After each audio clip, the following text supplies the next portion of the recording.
There is nothing wrong with your television set. Do not attempt to adjust the picture. We are controlling transmission. A short time ago, in a studio far, far left, a woman was hired to take on a great task and usher coveted Star Wars IP into a new era. The first goal on her agenda, make it gay. Put a chick in it, make her gay! Put a chick in it, make her name it gay! Put a chick in it, make her gay! Put a chick in the linguine and make her gay! And I want it lame! It doesn't make sense. Nerdrotic.com. After the resounding lack of success of the female-centric Ahsoka in 2023, Disney Star Wars decided to start 2024 with this. And we're in 2024 now, and I think it's about time that we had a woman come forward to shape the story in a galaxy far, far away. Boy, here we go again. Yeah, I'm out. That was the director of the much unanticipated Rey film, Sharmeen Obaid-Chinoy, when 2024 was just hours old. Never mind the fact that she is not the first woman to shape Star Wars, and certainly not the first activist woman to shape Star Wars. My body of work over the last 20 years has been guided by my activism, and every single piece of work that I've ever created has a piece of activism in it. It could be very overt, or it could be covert, but it is there. That is why you fail. But not to worry, Debbie Downer, because Lucasfilm has figured it out. They've cracked the code, they've pounded the analytics, and they're going to turn things around by shaping Star Wars with a female activist showrunner who also happens to be the former personal assistant of Harvey Weinstein. There I go, getting all negative again. Like I said, this one's going to be completely different. It's going to be female-centric with diversity and inclusion. That's right, the long-awaited, much-anticipated Acolyte trailer dropped a couple of days ago, described by showrunner Leslie Headland as Frozen meets Kill Bill. I'm curious what that means. Can we elaborate? Are we getting a musical? You're not getting a musical, although that was Kathy's first question when I pitched it to her. She was like, so a musical with a snowman? I was like, no. Are you stupid or something? Anyway, in much the same way that Marvel desperately held back the trailer for the Marvels as long as possible because they fully understood what an embarrassing turd they had on their hands, not to mention the sheer fan apathy towards the project, the first trailer for The Acolyte finally released yesterday, 4 years after the show was first announced and barely 2 months before it premieres on Disney+. And Jesus, it's already been ratioed into oblivion. Honestly, the memes probably got more traction on social media than the show itself. But drinker, you handsome roguish smuggler with a heart of gold, I hear you say. What's of the trailer itself? What does it tell us about the show? What's the tone and feel? What can we expect from the creative powerhouse of Leslie Headland? Well, I'll be fucked if I know, because the trailer is less of a primer for The Acolyte and more like a series of disconnected scenes carefully chosen to tell us nothing at all. I mean, I definitely had fun playing a particularly challenging game of Spot the White Guy with this trailer, because damn man, this one shows enough to fulfill Disney's entire DEI quota for the next 2 fiscal years. For example, check out this collection of Jedi Padawans and see if you can identify the one demographic that's mysteriously left out. Anyway, as best as I could piece together from various interviews and whatever tidbits of information the trailer gave us, the general gist is that the show takes place in a time of peace and prosperity for the High Republic, with the Jedi presiding over a galaxy of order and happiness, because Leslie Headland thought it would be interesting to make Star Wars with no war in it.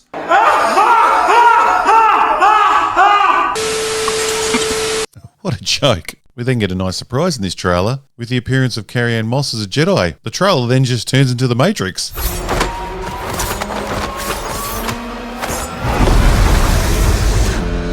Now, I would like to say the creators of this show have a limited imagination by hiring Carrie-Anne Moss to play her Trinity character again, but that would be a bit hypocritical, because I'd be all on board for a Keanu Reeves Jedi movie. Bring that on. Maybe if Carrie-Anne Moss's character doesn't make us want to smash our TVs, then maybe in the future we could have a Trinity and Neo Star Wars movie. I know, they brought them back together for Matrix 4, and that was dog shit, but a robot has to dream.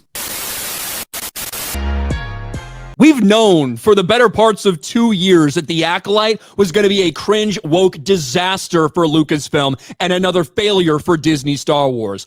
What I don't think we were quite ready for was just how embarrassing it was going to be in the first promotional trailer that gets released. Now, Star Wars, Disney, Lucasfilm, they did their best to try to run cover. The mainstream media was out there having articles ready saying, wow, look at the interest in the Acolyte. It's breaking Lucasfilm records. The force is strong with the Acolyte as the trailer breaks Lucasfilm records. Oh, wow. Even over on StarWars.com, we decided to write an article about how in the first 24 hours with these random things that we're using, it garnered more views than any other Disney Plus trailer in the first 24 hours for Star Wars.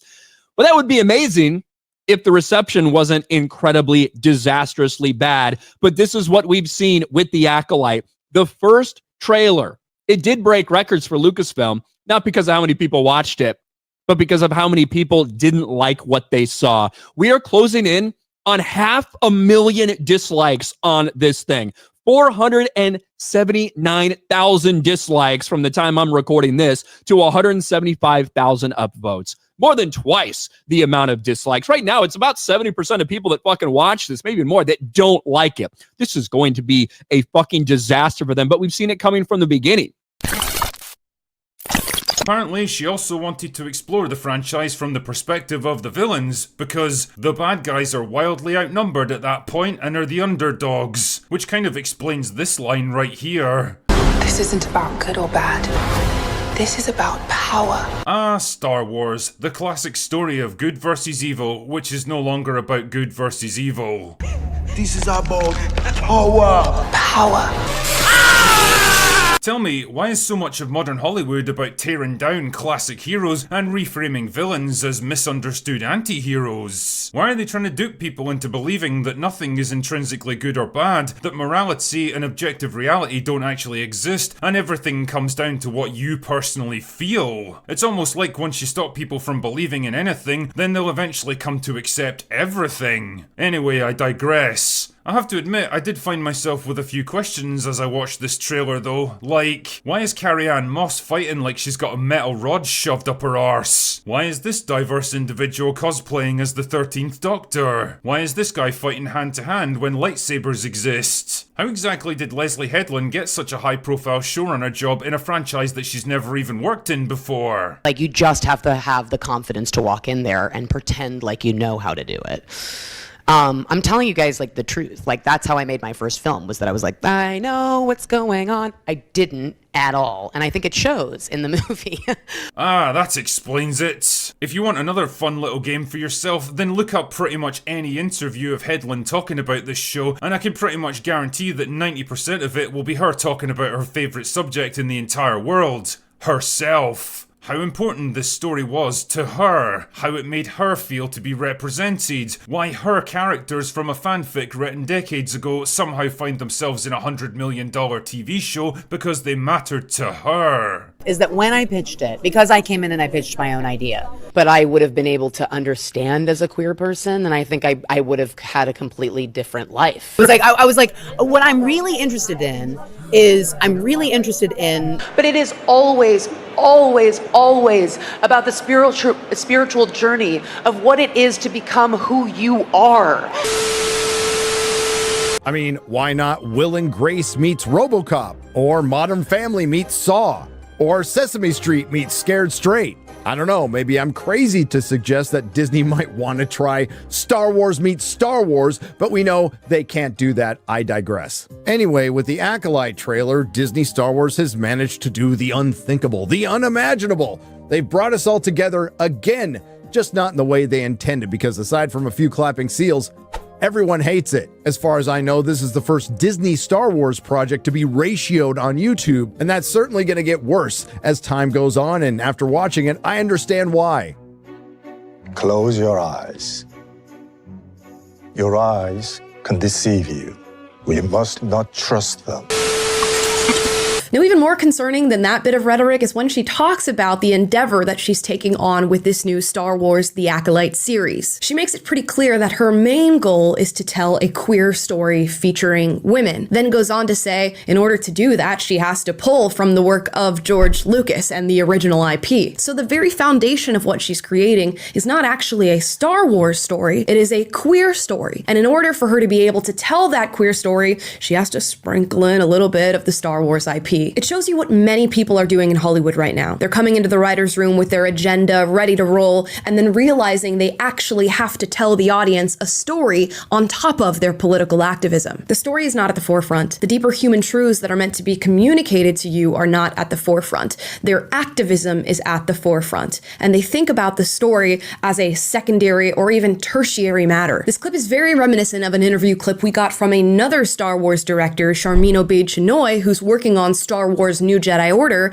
where she says she wants to make men uncomfortable. What is the balance of activating a force for change, but also trying to permeate that patriarchy, that power structure? And is that a part of the calculation of your art as well? And what's been the reaction to that? Oh, absolutely. I like to make men uncomfortable. I enjoy making men uncomfortable.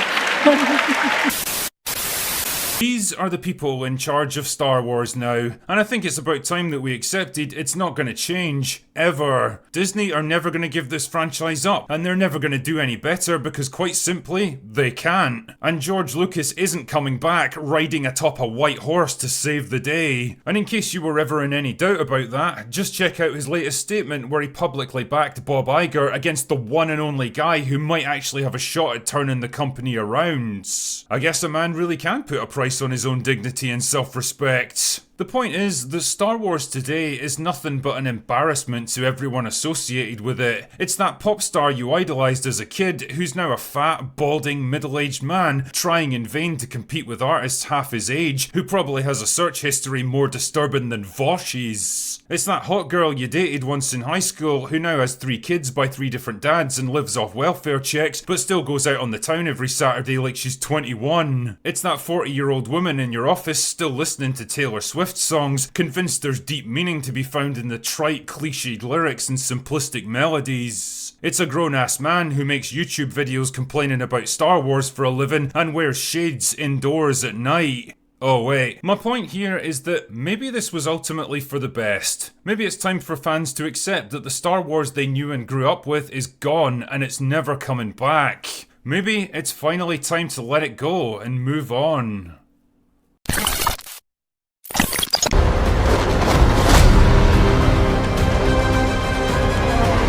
Oh, this show really is a United Colours of Benetton ad come to life. You know, the ads with every different colour under the rainbow. A group of people look like they would never be in the same room together. And what's with the lack of droids? First it was the aliens that was pared down, and now they're getting rid of the droids. I know it's just the trailer, so calm down. This isn't about good or bad. This is about power and who is allowed to use it. What is that? Now, I saw online some over-the-top reactions to the lightsaber cutting through the trees scene. People were reacting like we'd finally witnessed something new in Star Wars. But, like everything in this trailer, we have also seen that before. In Rey's wonderful training scene in The Rise of Skywalker. Those poor shills having to pretend that everything is new and exciting all the time. It must get tiring. Yeah. But then again, I don't think they have any shame. See this? Oh, you're like twins. Woo! This is eerie.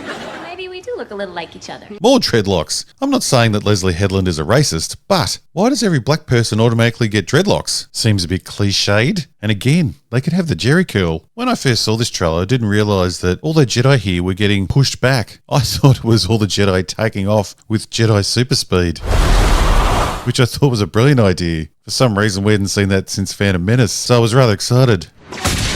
But no, that's not what's happening at all. And we finish off with the Fellowship ring for some unknown reason. What is that? And as far as the Acolyte trailer telling you what this series is about, I have no idea, other than bland diverse actors in bland robes to bland music.